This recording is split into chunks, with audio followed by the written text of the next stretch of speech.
Hey, friends, welcome back to noseyAF, conversation about art, activism, and social change.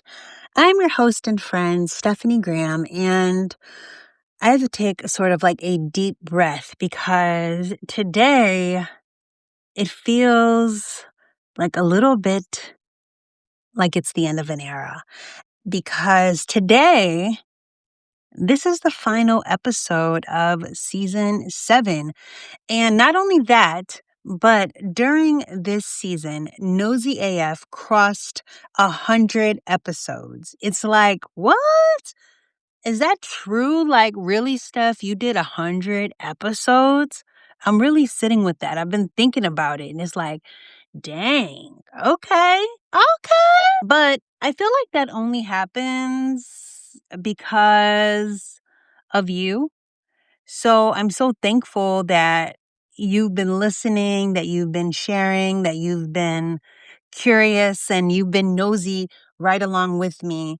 And to the artists that have allowed me to talk to them, to the activists that have allowed me to talk to them, thank you so much. I just couldn't end the season any kind of way. I had to close it out with intention, with depth, with a little bit of softness and reflection. And so today's conversation, I'm talking with Ann Rosen, who's a photographer whose work is all about people, their stories, their dignity, their presence. We get into Ann's journey from painting to photography, how Ann started documenting families out in the world, like literally photographing these folks at street fairs, and how that work has evolved into deeply meaningful projects around visibility, care, and social justice. We are going to get into Ann's project in the presence of family, her work with women in shelters through a project called On Being Seen, and what it means to really see someone, not just look at them,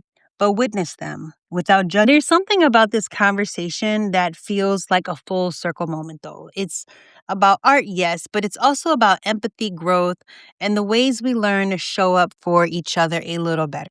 I think that that's like sort of a good conversation to end on for season 7. So I'll do a whole other little conversation about some reflections on the season because there's a lot to process and I'm going to have thoughts. So for now, let's get into our theme music and let's get into our conversation with Ann Rosen.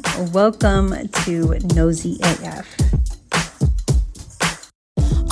Gotta get up, tell the whole world you a winner.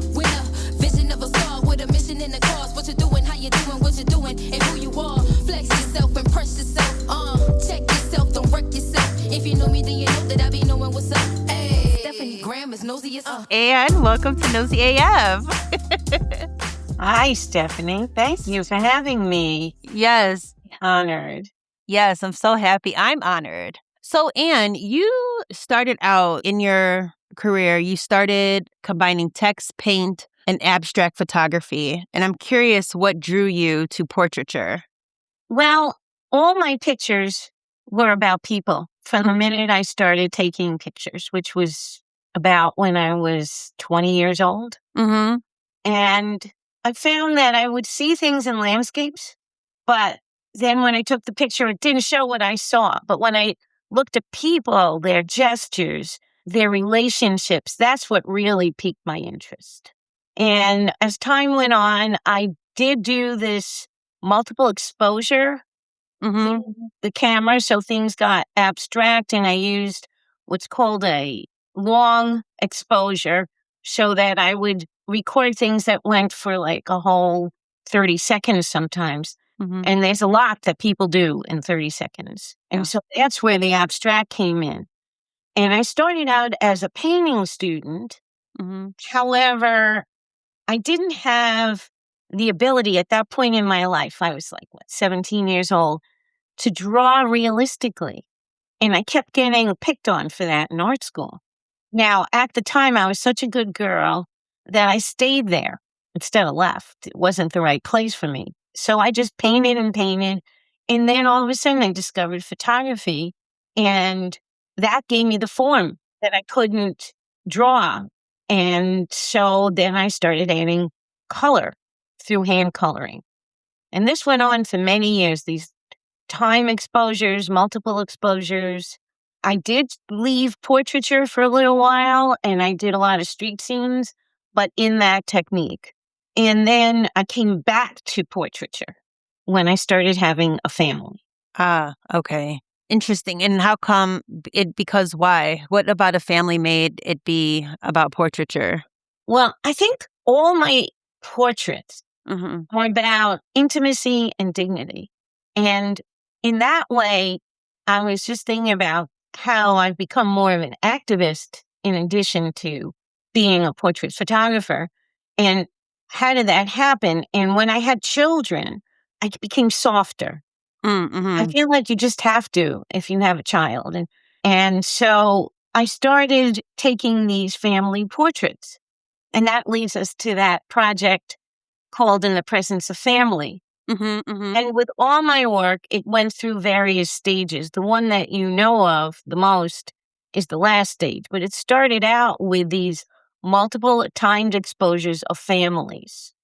And Okay. then I would paint, they were color pictures by that point. And then I would paint extensively on them with oil paint. And that went on for about 3 years. And then I switched to a kind of still in the darkroom process called hand applied emulsion. Hand applied emulsion. Okay. Okay. Okay, so I made watercolor paper be light sensitive. Right. And so I'm still doing that same timed exposure, but that's what you see behind me, actually, are Okay. all kinds of pictures. They're black and white, but they're on watercolor paper, so I could add a little bit of color still, and I could add form with charcoal and various pencils. And that went on for a while too. And I also was still combining stories with the families. Hmm. We haven't even gone, I haven't talked about that. But in addition to my fixation with form in photography and abstraction, I also felt like I wanted text and image to be together in some way, not just, which is ironic considering where my work is now, not just a handwriting on one side or text on one side and a picture on the other. I was writing poetry at the time and I would put that into my work. And by the time I made these hand applied emulsion portraits, I started interviewing the families and writing their stories onto the frame. And then that's like with the In the Presence of Family series, where you were documenting biracial adoption, LGBTQ plus parenting, and interracial marriage, right? Right. Well, Yeah. all of that. This is what was so amazing. There are street fairs in New York. I don't know if you have them elsewhere, Mm-hmm. but this is back in the early aughts, especially. There, and I lived in Brooklyn. In a street fair is like a festival where there's all those food trucks, and you pay for a booth. So I made myself a booth. I got several grants from the Brooklyn Arts Council at that point to help me to purchase the equipment and create this booth. And then I eventually became, people would walk by. And I became inspired by this because I myself went to these street fairs with my kids. And it was just such a diverse group of people. Everybody was there. And so I wanted to document that. I was very excited. I hadn't been in Brooklyn that long at that point. So you would like document these families at these street fairs, right? Like they would come up and you would take their photo? Yes, they would come Yeah. up. I would take their photo. I set up a backdrop, a curtain backdrop, and I had a couple of stools. I had my camera on a tripod. Mhm. And I also had, at this point, I had one of my sons be my interviewer. And so they would come and he gave me, I think it was $5. I found a portable printer with his grant. I found a portable printer that printed out postcard sized pictures. So I would have one of my sons interview the families with certain questions. So I asked them what their ethnic background is, what country they were born in, and if they had any family anecdote related to their family. Hmm. And all of that became my first book, In the Okay. Presence of Family. Well, then I was going to say, and it moved on, and I re-photographed families. about 5 to 7 years later. I was going to ask, like, if after these people take these pictures, they like go away, but you stayed in contact with them or? Yes. Yeah. So I decided to reconstitute the project in 2011. This was like 2003. In 2011, I decided to reconstitute it, and I reached out to everyone whose email I could find. And I had an exhibition at a gallery and a photo shoot. So I set that same curtain up, and the adults look the same, but the children all grew up. So it's a really lovely way of keeping track of families it's just everybody does it. Yeah. I really like that project because of how quick it is. Like, as I've been thinking about my own practice and trying to get back into making, because I feel like I've been like out of it, slowly getting back into it. Like, I have a project I'm working on now. But as you're talking, I'm like, oh, maybe I should set up a backdrop and like just start taking pictures of people at the fair as a way to practice. Because I always think about what's an everyday act a photographer can do, like going into the studio, because, painters can go in the studio and paint. And I'm like, well, what is that for a portrait photographer? But I think that your In the Presence of Family exhibition has now inspired me to do that. And just a way of just me practicing, not like turning it into a book or anything, but just like sharpening the muscle, I guess. Well, I feel like, may I comment on the Mhm. yours that I so adore? Mhm. What is it? Oh, love you, bro. Love You, Bro. Mhm. Great title. Mhm. But the interaction between the men is very similar to my aesthetic. I'm interested, like when people sit down to pose, you photograph them. So Yeah. you know what I'm going to say. So when you first photograph someone, they're stiff as a board. Yeah. You have to be almost a comedian to wake them up and get them moving. Yeah. And even though that's not my usual, I can be funny, but it's not my usual personality. I become another person when I take these portraits. I'm so invested in getting whatever it is I feel in terms of the families, arm around each other, looking at each other, or just smiling. Those portraits are all smiley. Yeah. Where I don't have very many smiles in the current work that I'm doing. But that's because I was replicating that family portrait Mhm. that has a history. It has a Yeah. history in painting. It goes back to kings and queens having themselves painted. Mhm. And then actually there's an essay by a curator, Charlotta Kotick, who really very poignantly states it shows how through time, first it was only the rich that could afford to have their portraits painted or taken. And then as time went by and photography became more accessible, people began to be able to have their portraits taken. And it's traditional to this day. Yeah. People, mostly it has to do with those with families, but everyone looks back at their pictures and the snapshots of a family. So I was coming out of that aesthetic, Yeah. and most family portraits, everyone's smiling. Yeah. They are. I know. I always think about my grandparents. Their local bank had like a family portrait day, and they went up there and took a picture. And they were they were very nice. It was a very nice thing that I thought the bank offered. And the pictures looked really nice. They did a photo of my grandparents, and they did one of them each by themselves. It was very nice. What a cool thing. Yeah. I am curious how you balance capturing deep personal stories while also ensuring your subjects feel seen and respected. Well, I approach the whole photographic experience Mm-hmm.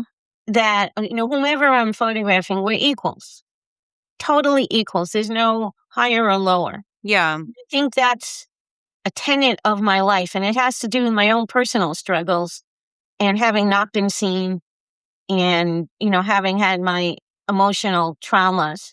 And I think that everybody has the right to be seen and everyone has the right to be respected. Unless obviously they do something or there is something that they're egregiously wrong with what they're doing. But that isn't the case with my subjects. Yeah. And so I think they feel that. I hate to sound loosey-goosey on it, but they know that from the way that I speak to them. So when I start taking the pictures, half the time I'm bumbling around like I don't know what I'm doing. Well, so much is going on. It's like a street festival. You have a subject in front of you. Your equipment is out there. Like, it's a lot. It is a lot. It was Yeah. really exhilarating. I love running these kinds of things. Obviously, my major projects are related to social justice and running workshops in addition to the photography to be a theme through my work. And you can ask me why, and I have no idea. No, I was thinking that, that's actually like a really good segue into your current project that you've been working on that you call On Being Seen. What was the turning point that led you to focus on photographing women in shelters? And can you tell us a little bit more about that project? Sure. I was teaching in a New York City elementary school, and that went on for 18 years. So I had a lot of experience on taking art and disseminating it down to what I called bite-sized pieces. So I found that I didn't want to teach for many years. And then, to be perfectly open, my ex-husband and I ran out of money and I had to do something. Yeah. The opportunity to become a certified teacher turned up. So I did. And I found once I started that I had a real knack for it. And I could teach these little kids lots and lots of things once I got them to focus. So eventually, though, I wanted to give back to the community. The school I was in started out to be more of a melting pot kind of community, and then it became more and more gentrified as Brooklyn became more and more gentrified. So I wanted to go back to some of the more nitty-gritty groups that I had been working with. I decided that I was going to retire. I reached that age, and I went to the local shelter, Park Slope Women's Shelter. In New York City, shelters have a very different kind of presence because New York City has a law that mandates everyone has the right to shelter. So all the shelters are not religious or private organizations. They are public bureaucracy. And so this shelter had a recreational coordinator who happened to be an art therapist. So there was this studio that was filled with art materials. So I just went in there, and what I just described I did with children, I transposed into working with adults. They had no art education, so I was teaching the same kind of skill set, but I translated that language into talking to adults. And so I started working with them, and I would have tons of conversations. And because, as I mentioned, my background, again, I felt completely like, 6 degrees of separation. Yeah. There were points in my life where I was probably almost homeless. Mm-hmm. Different, Yeah. because I come from a more privileged background, but still, I could relate to what their struggles were. And they could feel that. So that's when I started continuing, like in the presence of family, I started asking them their stories, and I started writing down their stories. Yeah. And then they found out I was a photographer, and they said, "Take our picture." Okay. Literally, that's how the project started. By their simple request of wanting to be photographed. Yes. I love that. So the first iteration of the project are very large close-up portraits of women. They're more environmental than the current work is. And that's also for practical reasons, but I made them black and white. So that was my first exhibition that happened right after the pandemic. I'd been showing at 5 Miles Gallery in Brooklyn, which unfortunately just closed. Oh, that's a shame. 25 years. Oh, wow. What a run. Yeah, but I had an exhibition in the presence of family. That's just to go back. We can squeeze this back. Yeah. There was an exhibition, and outside of the gallery was where I rephotographed the families. Okay. So I have a long history with 5 Miles. Yeah. So I call it In the Presence of Family Part 1. Although the first title for the project was Just Like Us. Mm. And that was because when I went into the shelter, I didn't say this before, I realized that I was just as prejudiced against women who might be loud or look like they were homeless or sitting in front of this. There's a big open space in front of where the shelter was. And to be perfectly honest, before I started this project, I would not have had the empathy that I now have for these women or for anyone homeless. And the reason for that, if you're homeless or you're not homeless, you still want the same thing out of life Mm-hmm. that Sure. everybody wants. And I think that really hit home. And so I would say that ties in to where my activism goes. It's not only to bring notice to people that are always unnoticed, but to bring notice to people with care. Yeah. But you said that before you wouldn't have had empathy for them? I didn't have, Or you didn't have. How come? I think I was just, prejudiced. Somebody who might be talking to themselves, acting crazy. Mm-hmm. Oh, they could harm me, that kind of, but I realized that I was wrong. Mm-hmm. And I'll give you an anecdote, New York City subway anecdote. So about a year after I started this, a woman was on the train who was obviously homeless Mm-hmm. and had her mental, emotional struggles. And she was fretting. She's sitting next to me. She was fretting that she couldn't get off the train in time because somebody was in a wheelchair blocking her egress.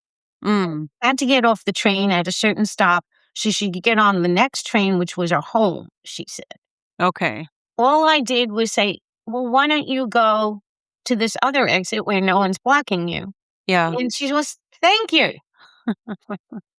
I would not have talked to her before. That experience, it was a long time ago, but I would have sat there and go, oh my God, this crazy person.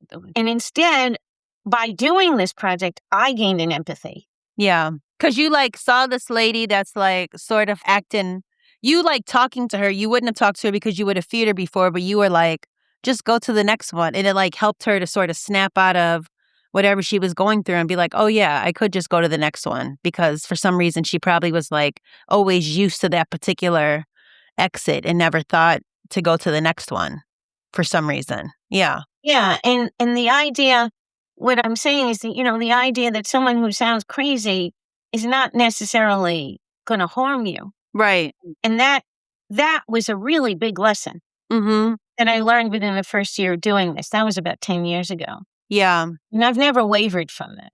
Yeah. No, that's great. I remember I used to, and I'm still interested in doing this if I can, find a way to do it. But I would do Bible study at the jail. And being in there, when you would hear these women share their stories, based off of a certain scripture or whatever, I was like, oh, I could easily be one of these ladies, from however they got in there. And I thought, that's really something because, yeah, you just found a way to identify with them. And there was a lady in there who, she came into the meeting room very quiet. She folded up her arms and she was just staring up at me like this. And I'm like, oh shit, what the hell? I was like, this is next level. Because all the other ladies that came in, they were always super nice. Hey, how are you doing? They were very respectful. And she was like that. And it was scaring me, and I'm like, why is she looking like that? I was looking and I asked her, I was like, well, what do you think about the scripture? And then she's like, oh, yeah, I think, and totally just, got into it. But maybe she was thinking about something, but her presence, it was just very striking. The face she had made, she just wasn't paying attention. But as soon as I asked her a question, she snapped out of it and talked the whole way. And I was thankful that she snapped out of it because it freaked me out. It's interesting to me to talk about that experience now because I forgot about it. Mm-hmm. And it's not where I am. Yeah.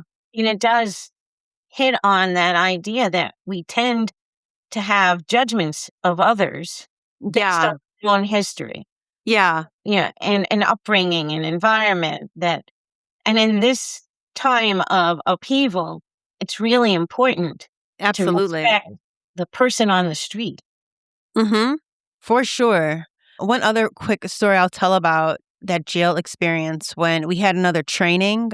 There was a gentleman who came in. They're like, okay, we're going to show you guys. We're going to go down to the jail and I'm going to show you guys where you'll be teaching.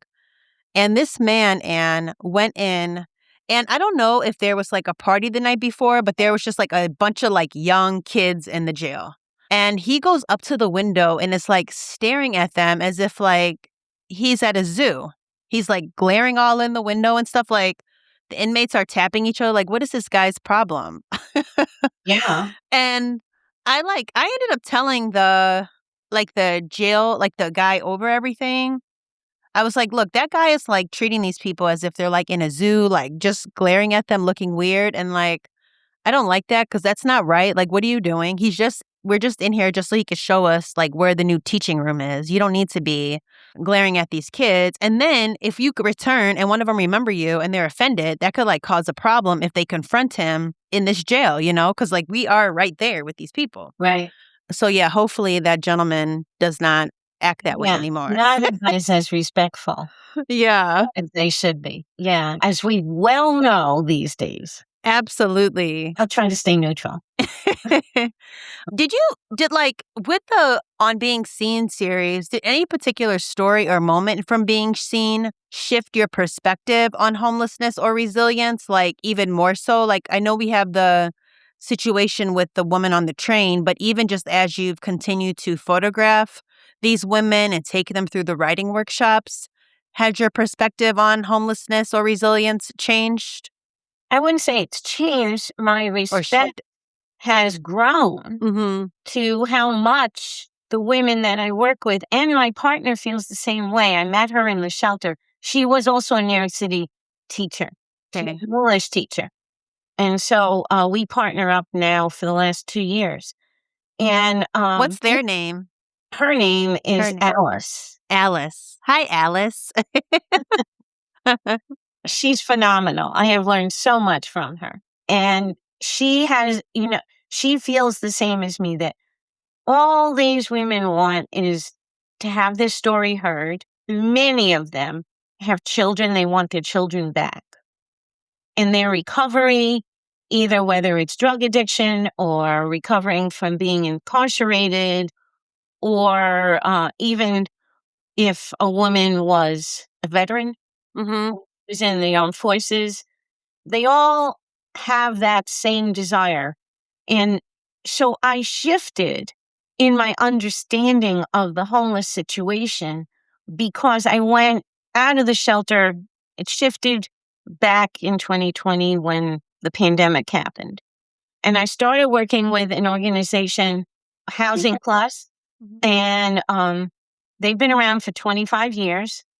And they advocate for women. They help women to find permanent shelter. And they also have even worked with contractors. So now there's like 2 new buildings out in East New York where they have like, I believe, almost 100 families. Wow. And they're or individuals in these 2 buildings. And they were all vetted, but they came from shelters. And we had talked about that. You and I had talked about that the organization works closely with the shelters. And then this year, Mm-hmm. I know this is off topic a little, but I've gained an understanding that there's many levels of homelessness. The women in the shelter had a lot in common. They had mothers who were drug addicts. They were in foster care most of their lives. As an educator, I could see that they had a minimal education. They weren't illiterate, but their ability to think outside of the box, for a lack of a better word, was limited. And I really feel that ability is something that's taught, that can be taught and should be taught in our schools. Yeah. And art is a perfect subject, art and writing, creative writing, or that's it. That's what is not emphasized enough in schools. Yeah.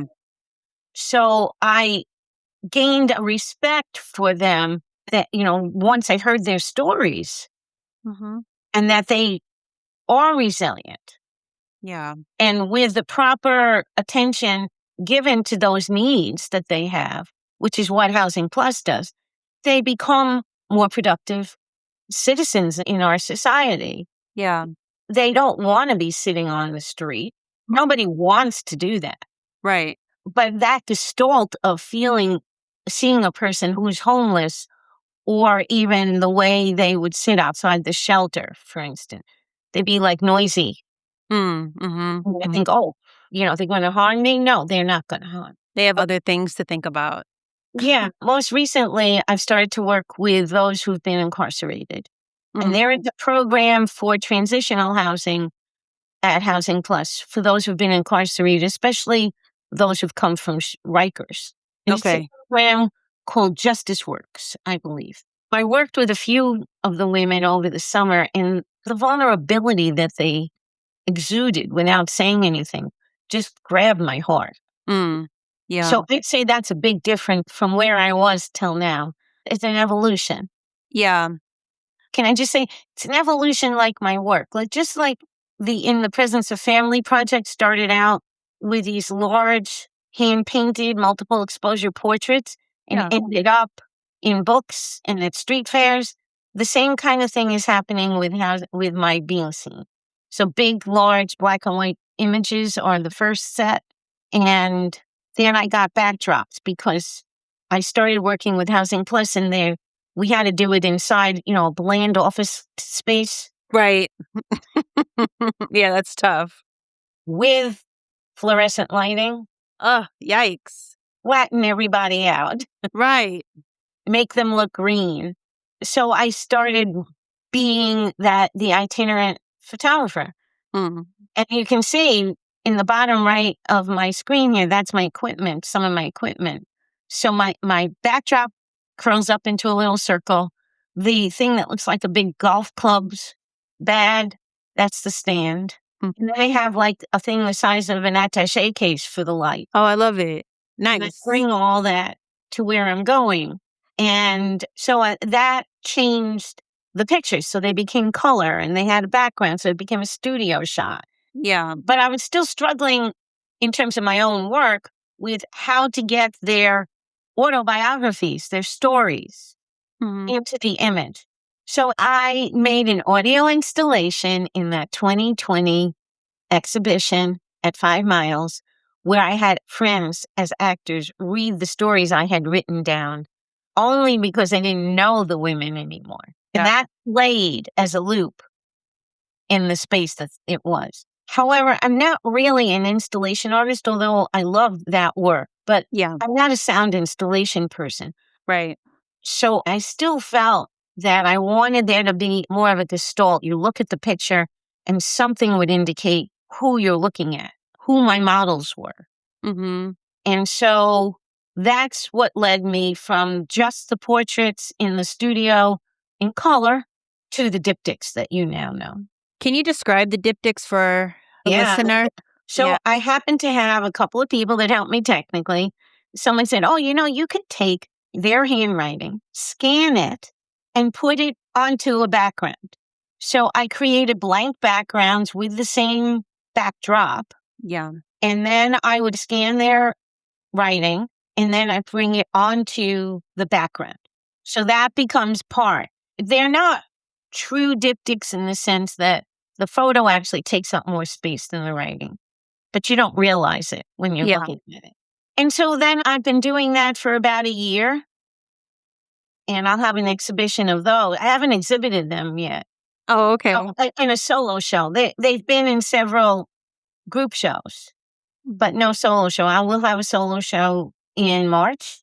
Yeah. What do you think photography can do that other forms of activism can't? Well, thought about that. And here's a good one. Photography is a universal language. Yeah. You don't need to know English or any other language. So photography can present, as I used before, the word gestalt. So when you look at a protest picture, you know what you're looking at. In a way, I'm an activist because I'm bringing strength and dignity to a population that is not considered often because of poverty, because of homelessness, because of how they act. But as we've been discussing, they're wonderfully human. So that's where I feel like I'm bringing an activism to this medium with care, Yeah.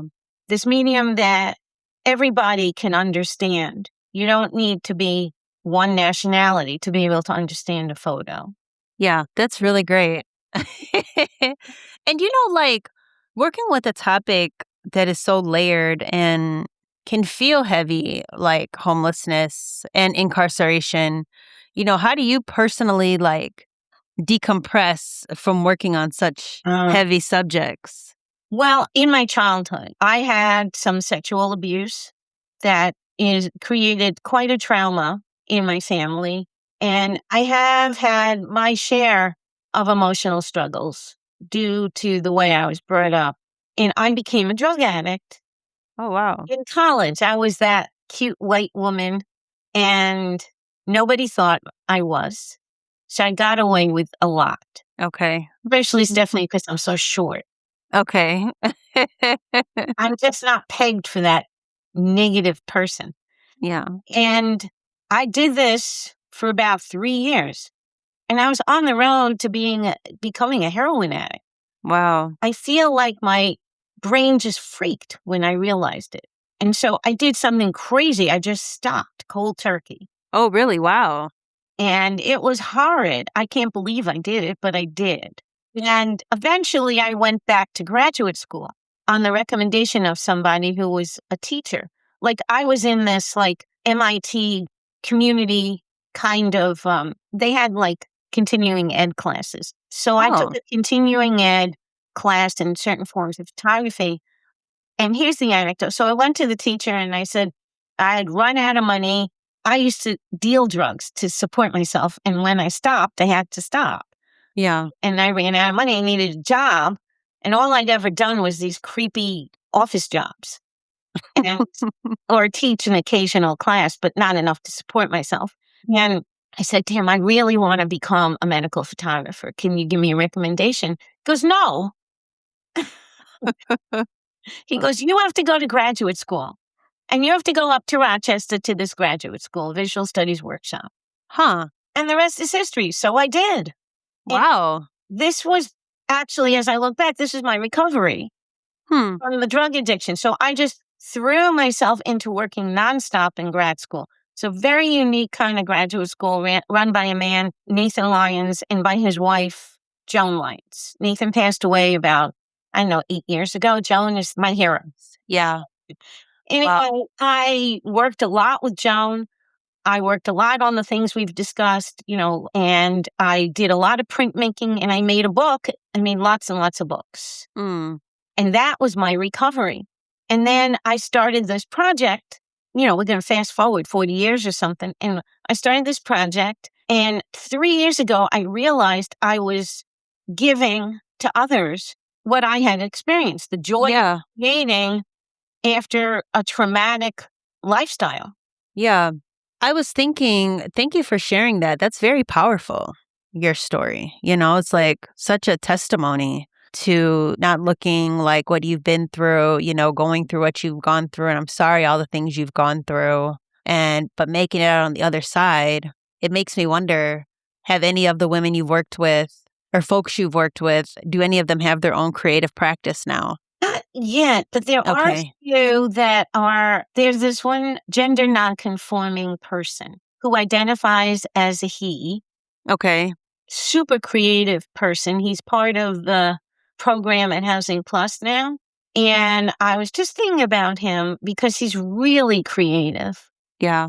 And how he said to me when I shared the story, by the way, I share this story now in workshops, and it breaks down the ice. It just completely helps everyone to open up. Yeah. And he told me when I shared this story, he became sober. And that last time he told me this, it was 76 days. Wow. That's amazing. Isn't that amazing? Yeah. It's just... What a blessing. Do you count your sobriety days? No. Oh, okay. Too long. That wasn't part of your program. Well, my recovery. It was just as loosey-goosey as everything else. It was. Yeah. I didn't think I was a drug addict. I didn't realize till years later. Yeah. So if you start shooting heroin every day, you're a drug addict. Well, hey, you said it. What advice would you give to photographers who want to do social work such as yourself? I think you have to believe in yourself. You have to believe in what you're doing. Mm-hmm. And that, if anyone's working on a personal level the way I am, I think you really have to keep that open-mindedness about the people you're working with. Because just like the people you described you ran into when you were doing the Bible studies, it's no different. I don't have willing participants all the time, but I work with them. And I do a lot of things that are related to here and now with the internet being so prominent, because I started this before the internet. Right? I started the project in 2015. That was very internet. Yeah. Where we are now. And I've learned this over the years. I don't use names. So like if people don't want to be photographed, or I take out all indicators. If there's anything in their handwritten autobiography that's specific, I take it out. And the same thing with their pictures.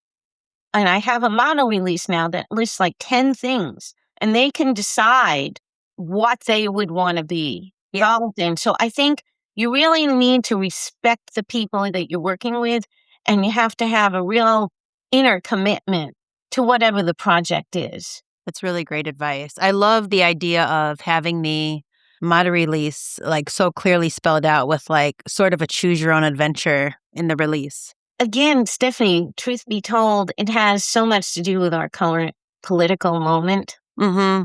And I have to say it was more loosey-goosey. And then all of a sudden I said, whoops. And I was thinking last night that I don't post a lot of my pictures on, mostly it's on Instagram and Facebook, maybe a little Threads. I don't post a lot. It's mostly on my website. And that's purposeful. Yeah. But I was thinking last night that I have to get them all copyrighted. Oh. That's the stuff that goes with the model release. You have to protect yourself as an artist as well as anything else. No, I think that that's important to like think about the legal piece of all of this, especially when it comes to like exhibiting, making books. Like if you were to sell a book, all of that, it all gets tracked in television. All of the stuff like art you see on the walls, all of that, it all has releases. Like nothing gets through because, the TV shows, they want to protect themselves, You have drawers. Mm-hmm. Model releases in various forms. Yeah, me too. I was just thinking about that myself. I was like, I should probably like catalog those somehow or like make like a database of some sort. I don't know. That's a project for, I don't know, a whole other life. For your assistant. Yeah, exactly. You want to know, I have thousands of model releases, but if someone needs a model release, you can bet your life I can't find it. Yeah. Oh my gosh. Yes, we need to get the model release assistants to just like organize and categorize for sure. Oh my gosh. And what's next for you? Is there a dream project you haven't pursued yet? Well, there are dream projects related to being seen. Mm-hmm. One of them I'm in the process of, I guess I'm like a producer. I did get some grants last year. Brooklyn Arts Council has been really great in supporting me over the years. That 10-year difference between being seen and in the presence of family.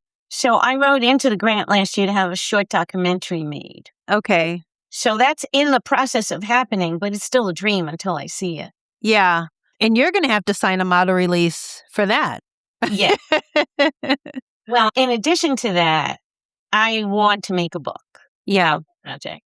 So that's the dream that I have to pursue maybe next year, since this year. But next year this is not a dream, this is for sure. I have a visiting artist residency in Buffalo, New York through SEPA Gallery. Okay, cool. It will be during the month of May. Okay. The images that I shoot there will be, I will process them, create the diptychs, and then those diptychs will be shown in November at SEPA. So the second solo show, but of work I haven't shot yet. Yeah. So the audience will be people looking at pictures of themselves. I love that. That's exciting. Yeah. You're doing so many great things, Ann. I'm so happy that we spoke today. Is there anything that we might not have covered before we call our conversation complete? And I just want to say, I think that is an aspect of life. Actually, one of my sons became an activist Okay. for a long time. And he's now in his late 30s. And I said to him, why do you credit me for the roots of your activism? He goes, because you always were an activist, Mom. You never went to big box stores. You always went to the person on the corner. You always were concerned about neighbors. Yeah. I learned that from you. Oh, that's really sweet. What a compliment. What'd you think about that? I felt great. I felt Yeah. good. I did my job. Yeah, that's awesome. Yeah, do you have like any tips on being a good neighbor then? Well, don't judge your neighbors if you can Yeah. help it. Yeah. But it's hard. I'm not going to say it's an easy thing. I can't say I've been the best neighbor throughout my life, but even I live in the suburbs now, small town instead of a city, and neighbors are still important. Yeah.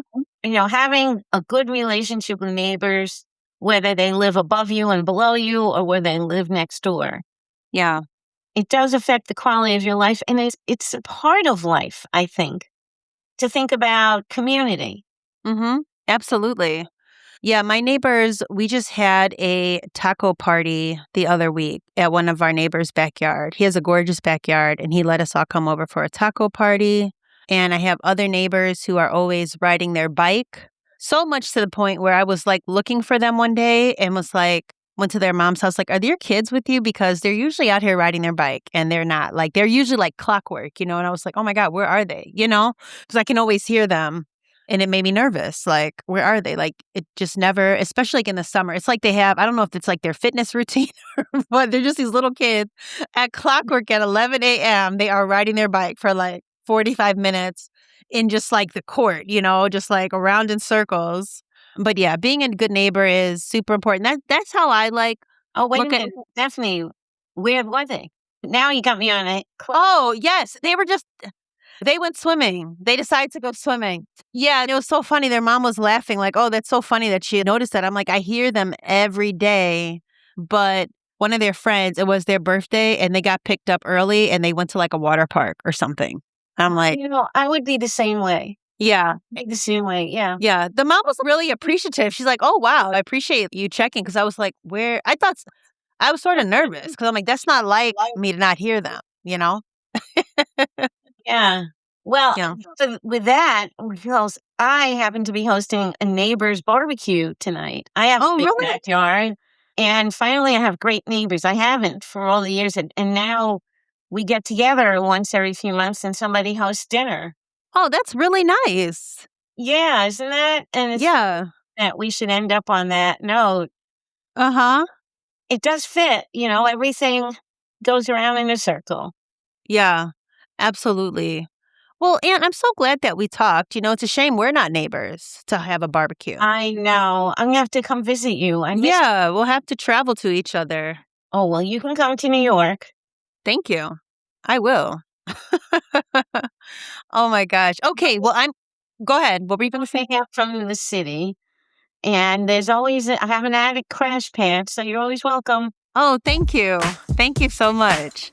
This has been another episode of Nosey AF. I'm your host, Stephanie Graham. If you liked what you heard today, go ahead and give Nosey AF some love by leaving a 5-star rating and review wherever you're listening.